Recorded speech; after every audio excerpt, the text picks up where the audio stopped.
Saya katakan pada ibu saya, bahkan Allah akan turunkan saat di dunia. Ayah saya meninggal saat saya masuk pesantren. Dan baiknya saya rasakan luar biasa. Beliau mengajar di musalla kecil dulu, sekarang jadi masjid. Itu saya selalu dibawa. Beliau mengajar, saya tidur. Sekarang gantian, saya mengajar, beliau tidur. Dan kadang dipangku, gendong sampai pulang. Saya pernah sengaja pura-pura tidur untuk ingin tahu apa yang dikerjakan ayah saya di jalan. Jaga betul supaya nggak bangun. Begitu saya disimpan di kasur dan bangun, diajak bercanda. Saya mau masuk pesantren, beliau nggak sempat ngantar. Saya bertemu, beliau menangis, peluk saya, minta maaf, nggak bisa ngantar ke pesantren. Saya belum mengerti apapun saat itu. Saya bertekad, insya Allah saya belajar dengan sungguh-sungguh. Sepekan 2 pekan saya dapat panggilan pulang. Saya tanya pada kakak saya yang ikut, sekarang ada di sini, di mana ayah? Beliau nggak jawab. Sampai di Bandung, paman saya, beliau sekarang Sekom MUI Jawa Barat, langsung menyampaikan, nampaknya nggak akan terkejar sampai sana, mungkin sudah dimakamkan. Saya ngerti, paham saat itu bahwa beliau telah wafat. Maka saya pulang. Maghrib saya sampai, saya dapati ibu di ruangan tengah. Saya datangi, saya menahan tangis, tidak menangis sedikit pun untuk membahagiakan ibu saya. Saya datang, saya peluk, saya temani tidurnya. Itu pertemuan saya dengan ayah saya terakhir di mimpi. Saya bermimpi melihat sudah pakai kemeja, tersenyum, mendadahi saya. Sudah. Besoknya saya cari ke kamar, ternyata Allahu Akbar, apa yang selama ini saya pelajari di pesantren, kitabnya sudah ada di kamar semua, sudah disiapkan. Saya menangis saat itu. Saya bawa mushaf. Jadi bapak saya, ayah saya, itu bajunya pun saat wafat dibagikan kepada sahabat-sahabatnya. Bajunya, kitab-kitab ini dibagikan. Ibu saya menunjukkan kemudian ada jam yang nanti nak pakai. Saya bilang, simpanlah. Saya bawa mushaf.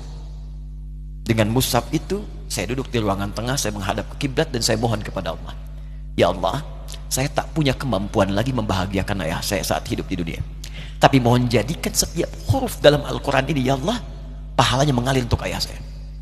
Begitu saya bacakan saat itu, tak bisa saya berhenti, dan tiba-tiba langsung masuk ayatnya, artinya, posisinya, nomornya, gak pernah berhenti, masuk.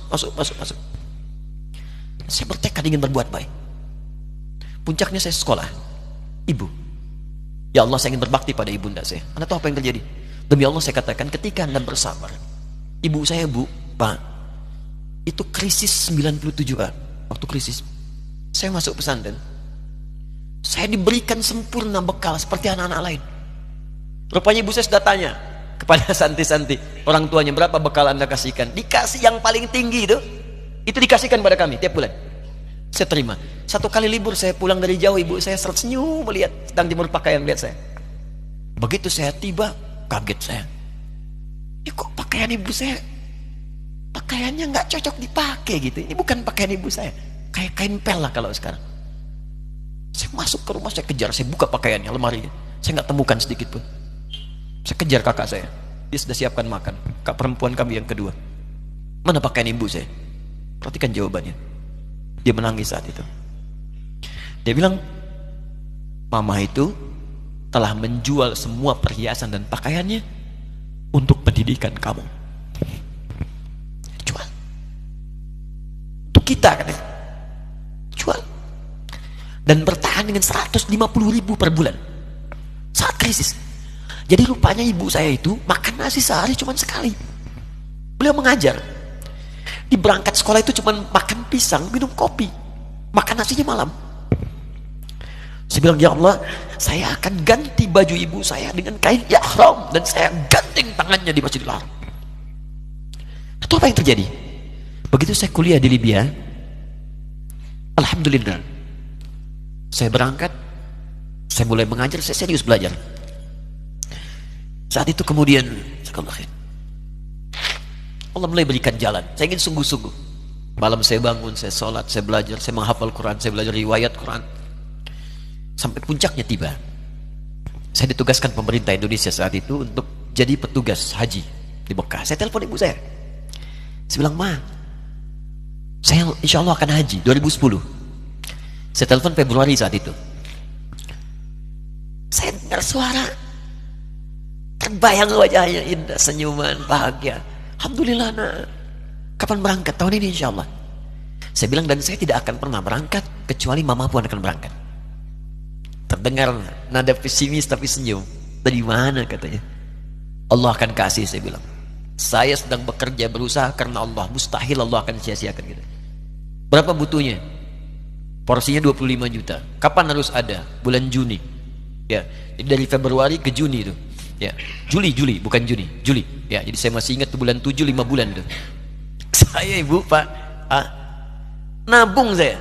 Saya beli tabungan, saya niatkan untuk ibu saya haji. Bulan Juli masih setor 25 juta. Jadi semua tabungan masukin situ. Ada yang ngajar ngasih, masukin situ. Masukin semua. Tepat sepekan sebelum itu kemudian didaftarkan, saya buka tabungan. Allahu Akbar, karunia Allah luar biasa. Tadi butuh berapa? 25 juta. Begitu dibuka, Masya Allah, 1 juta. Karena beasiswa nggak banyak, 1 juta. Tapi 3 hari sebelum daftar, entah dari mana ibu-ibu pengajian nih KBRI datang, Ustaz, ibu katanya mau haji juga ya, Ustaz mau haji ya, ibu ikut ya, sudah nggak usah dipikirin, nanti kami yang pikirkan semuanya. Tiba-tiba dikirim, bayar porsinya di sana, dapat koper paling besar. Bayangkan, tadinya kopernya belum datang, telepon lagi, nak koper belum datang katanya. Saya bilang, Ma, tenang aja, apa hajinya nggak jelas ini? Tidak jelas, saya bilang, insya Allah. Ya. Nah, cuman beritanya berbeda. Begitu saya telepon lagi, Ma, gimana bisa? Nah, telah keluar pengumumannya. Kapan, Ma? 2013. Loh, kan saya hajinya 2010, nggak bisa, harus 2010.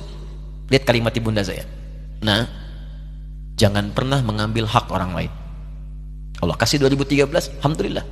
Saya bilang, Ma, kita tidak harus mengambil hak orang lain, tapi kita meminta kepada Allah yang memanggil kita. Boleh jadi Allah akan berikan tambahan kuota pada tahun ini. Doa lagi, minta, datang ke masjid. Tiba-tiba ada sidang oki di Istanbul saat itu, keputusan 1.000. Setiap ada 1.000 muslim, 1 kuotanya. Saat itu Indonesia dapat tambahan 22.000, termasuk ibu saya ada di situ. Ya, acara malam Al-Qadar 27 Ramadan, malam masih ingat betul, saya jadi MC dengan rektor pada saat itu. Saya nggak pernah bawa handphone, tiba-tiba handphone itu saya bawa, berbunyi kemudian telepon itu. Saya minta pada rektor izin, saya angkat dulu, diperkenankan. Saya kemudian ke belakang masjid, saya angkat. Tiba-tiba saya dengar suara sudah menangis. Nah, katanya, kenapa, Ma? Alhamdulillah, Mama bisa haji. Ternyata kuota itu termasuk ibu saya. 5 bulan, Pak. Enak biasa. Nggak bayar tambahan, nggak ada macam-macam, bisa berangkat. Begitu saya berangkat duluan, saya tungguin betul di apartemennya, di maktabnya sampai datang. Begitu sudah datang, saya nggak sapa, saya lihat dari jauh. Bahagianya saya bisa mengganti pakaian tadi yang lusuh dengan kain ihram. Saya perhatikan, saya ikuti dari belakang. Di lift, saya ikuti. Di jalan, saya ikuti. Begitu sampai Masjidil Haram, saya gandeng tangannya. Ma, kita sama-sama. Labbaik Allahumma labbaik. Labbaik la syarika laka labbaik. Saya tawaf, saya gandeng ibu saya lindungi supaya dapat kenikmatan dalam tawafnya. Begitu saya rasakan bagaimana Sayyidah Hajar bekerja keras untuk Ismail. Saya balas di situ. Saya gandeng tangan yang kanan. Saya minta pada Allah, muliakan ibu saya, ya Allah, muliakan ibu saya. Muliakan. Berikan saya kesempatan membahagiakannya. Cuman yang kanan digandeng, yang kiri kosong. Karena sudah tidak ada. Jadi ketika Anda belajar pun untuk menjadi ulama, Allah akan muliakan Anda. Orang tua Anda akan dapat bagiannya. Yang hafal Quran itu Musa, yang bisa haji bapak ibunya. Kemarin saya jadi Amirul Hajj dari kedutaan Saudi berangkat, membawa 350 orang rombongan. Siapa yang saya bawa? Ahli Quran, yang hafal Quran anak-anaknya. Ahmad Kamil, yang haji, pengajarnya, murabbinya, ibunya, temannya, banyak yang berangkat. Yang berangkat siapa? Calon ulama. Dijadi ulama itu, jangankan sudah jadi, kalau benar caranya, baru bergerak pun Allah pasti akan jaga. Kalau benar caranya. Di satu pertanyaan tadi, pilih mana orang soleh atau ulama? Jangan pisahkan. Karena jadi ulama itu adalah tingkat tertinggi bagian dari orang saleh. Jadi mesti ada yang jadilah di keluarga. Pilih satu mungkin ahli Quran, kedua ahli hadis, yang lain dunia, tapi dunia diniatkan membantu ibadah. Jadi arsitek buat bangun masjid, bangun pesantren, pahala banyak. Insya Allah akan dibuka oleh Allah, insya Allah.